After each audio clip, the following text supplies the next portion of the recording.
Сүйлөп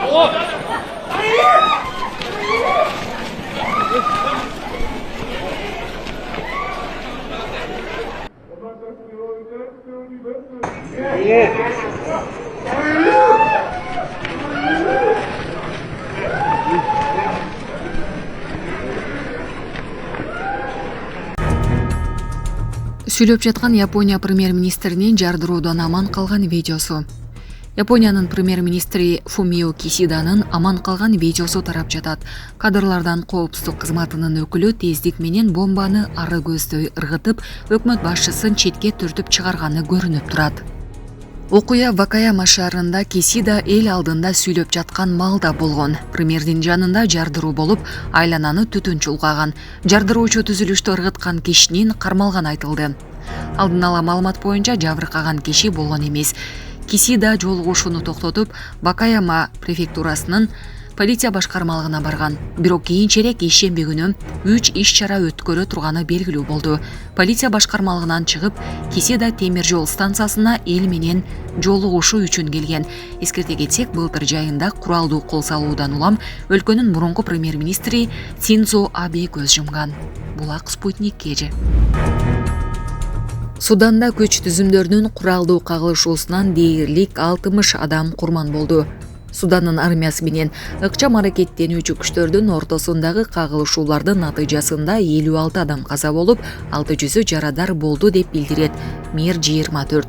Судандын борбору Хартумда учурда атышуулар токтобой, күч түзүмдөрүнүн кагылышуусунан карапайым калк да каза болууда. Ыкчам аракеттенүүчү күчтөр республикадагы бийликтин негизги символу болгон президенттик сарайды, ошондой эле борбордун эл аралык аэропортун жана өлкөнүн түндүгүндөгү авиабазаны өз көзөмөлүнө алышканын билдиришти. Алардын регулярдуу армиядагы оппоненттери муну четке кагышты. Урматтуу Москва шаарындагы мекендештер, эгерде сиз жакын арада Казакстанга чыгып келүүнү ниет кылсаңыз, сизге тажрыйбалуу айдоочу Асылбек мырзаны сунуштайбыз. Биздин Аль Фортуналары кызмат кылат. Унабыз ыңгайлуу жана кенен жолдо кыйналбайсыз.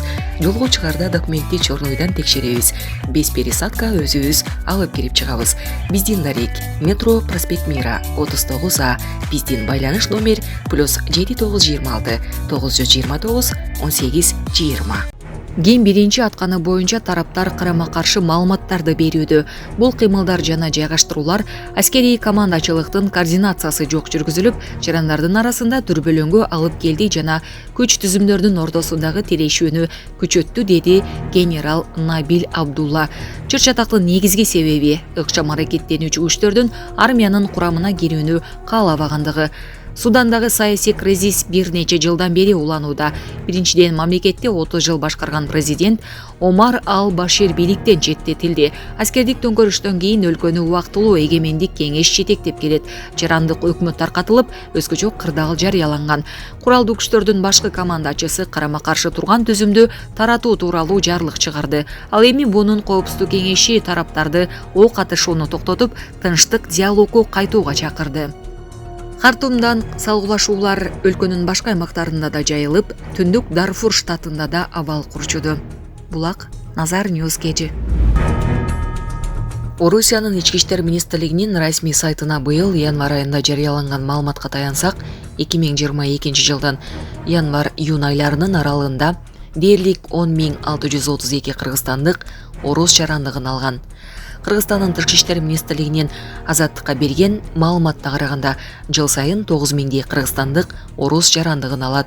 30 жыл ичинде Орусиянын жараны болгон кыргызстандыктардын саны расмий эсепте 650 миңден ашкан.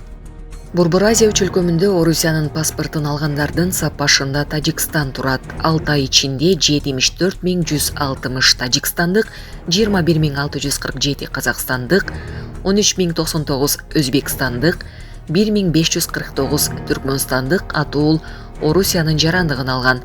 Расмий маалыматка ылайык ошол тушта миллиондон ашык кыргызстандык Орусияда жашап, иштеп жүрөт. Булак Азаттык.